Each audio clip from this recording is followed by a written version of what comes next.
Lord's की लड़ाई हो गई है खत्म और अब बारी है मैनचेस्टर की। लेकिन मैनचेस्टर टेस्ट में अभी वक्त है, हफ्ते भर से भी ज्यादा वक्त है। पर आपको यह बता दें कि प्लेइंग 11 में चेंजेस कंफर्म हो चुके हैं, क्योंकि आपको पता है इस टेस्ट मैच के दौरान इंजरीज भी हुई। उन इंजरीज का हिस्सा दोनों कैंप रहे। इंग्लैंड की तरफ से शोएब बशीर को चोट लगी, इंडिया की तरफ से जो है ऋषभ पंत को चोट लगती है, फिर जसप्रीत बुमराह का वर्कलोड मैनेजमेंट है और कंफर्मेशन भी ये आ गई है कि भाई अगले टेस्ट मैच में कुछ खिलाड़ी नहीं होंगे। तो प्लेइंग 11 में क्या बदलाव हैं, दोनों तरफ से क्या कुछ चेंजेस आपको देखने को मिल सकते हैं। जोफ्रा आर्चर को लेकर भी वर्कलोड मैनेजमेंट किया। जोफ्रा भी 2 टेस्ट मैच से एक ही टेस्ट मैच खेल रहे हैं, तो इस वीडियो में आपको सारी इंफॉर्मेशन देंगे। लेकिन शुरुआत करते हैं एक ऑफिशियल अपडेट जहां पर यह कंफर्म हो गया कि भाई टीम आपको बदली हुई नजर आएगी और वो टीम है इंग्लैंड की, क्योंकि शोएब बशीर न सिर्फ अगले टेस्ट मैच बल्कि सीरीज से बाहर हो चुके हैं।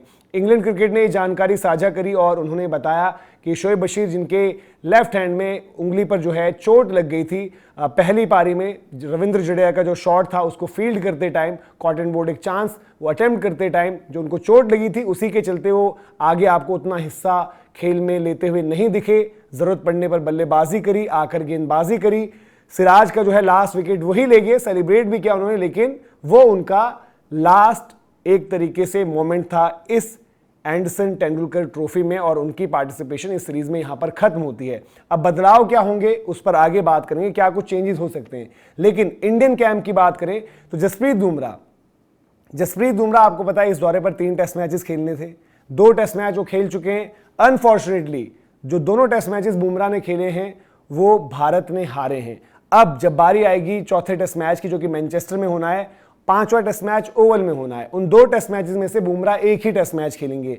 तो जब पूछा गया शुभमन गिल से कि क्या बुमराह टेस्ट मैच खेल रहे हैं अगला, तो उन्होंने कहा कि इस पर आपको जानकारी आगे मिलेगी। अब एक बारी जो है आपको स्केड्यूल भी दिखाते हैं, बयान भी दिखाते हैं। ऋषभ पंत के ऊपर क्या कहा? ऋषभ पंत आपको पता है कि उनके भी बाएं हाथ में चोट आई थी, जो बल्लेबाजी करने में भी उनको दिक्कत हो रही थी और उसकी वजह से उन्होंने कीपिंग भी नहीं करी। तो क्या ऋषभ पंत भी बाहर हो गए हैं या ऋषभ पंत खेल रहे होंगे? तो शुभमन गिल ने कहा है कि ऋषभ पंत जो है स्कैन्स के लिए गए हैं, लेकिन उनकी चोट ज्यादा गंभीर नहीं है और वो आपको अगले टेस्ट मैच में दिखेंगे। अब जो बुमराह वाली बात आई है, एक बार आपको स्केड्यूल दिखा देते हैं कि किस तरीके से यहां से बाकी के मुकाबले हैं। अब क्या है कि तीसरे और चौथे टेस्ट मैच में जो है टर्न अराउंड टाइम सबसे ज्यादा है, यानी कि बुमराह की रिकवरी रिहैब के लिए वक्त इनफ रहेगा। बट चौथे और पांचवें में आप देखिएगा वक्त फिर कम है। जैसे दूसरे तीसरे के बीच में वक्त कम था, वैसे ही चौथे पांचवें में वक्त कम था।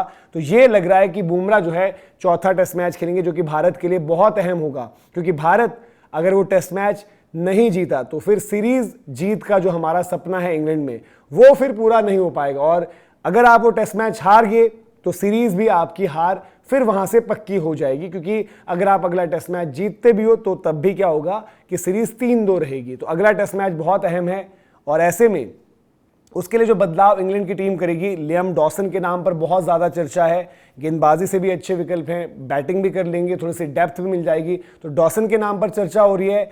एक चर्चा जैक लीच जो पहले खेला करते थे उनके नाम पर भी हो रही है। बट इंटरेस्टिंग रहेगा, इंग्लैंड की ये जो सोच है, ये जो थिंक टैंक है, ये कुछ अलग ही फैसले काफ़ी बारी लेता है। और साथ ही साथ इनको एक कॉल और लेनी है कि क्या ये आगे कंटिन्यू कर रहे हैं जैक क्रॉली के साथ।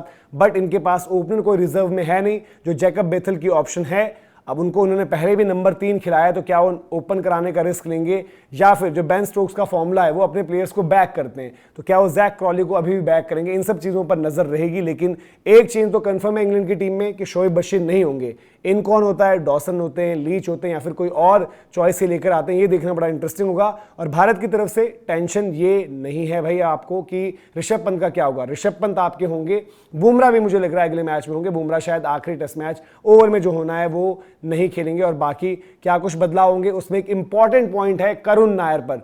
करुण नायर पर क्या कॉल लेगी टीम मैनेजमेंट? पहले नंबर 6 खेले, फिर नंबर 3 खेले, 3 टेस्ट मैचेस खेले, लेकिन अभी तक उनका जो है उतना ज़्यादा इंपैक्ट इस सीरीज में रहा नहीं है। तो साई सुदर्शन पहले खेले थे या फिर फाइनली अभिमन्यु ईश्वरन का वो इंतजार खत्म होगा? इस पर आपको क्या लगता है कमेंट सेक्शन में ज़रूर बताएं। और साथ ही साथ वीडियो इन्फॉर्मेशन पसंद आई हो तो लाइक भी करें, शेयर भी करें। सब्सक्राइब नहीं किया गेम चेंजर्स को तो सब्सक्राइब जरूर करें और इसी तरीके से हमारे साथ बने रहें। जीसी टीवी को भी सब्सक्राइब करें, गेम चेंजर्स व्लॉग्स को भी सब्सक्राइब करें, वहां पर भी काफ़ी इंटरेस्टिंग कंटेंट आपका इंतजार कर रहा है। और कोई भी सवाल सुझाव हो वो आप हमें नाइबर्स पर भेज सकते हैं। अभी के लिए आपसे इजाज़त। जय हिंद, जय भारत।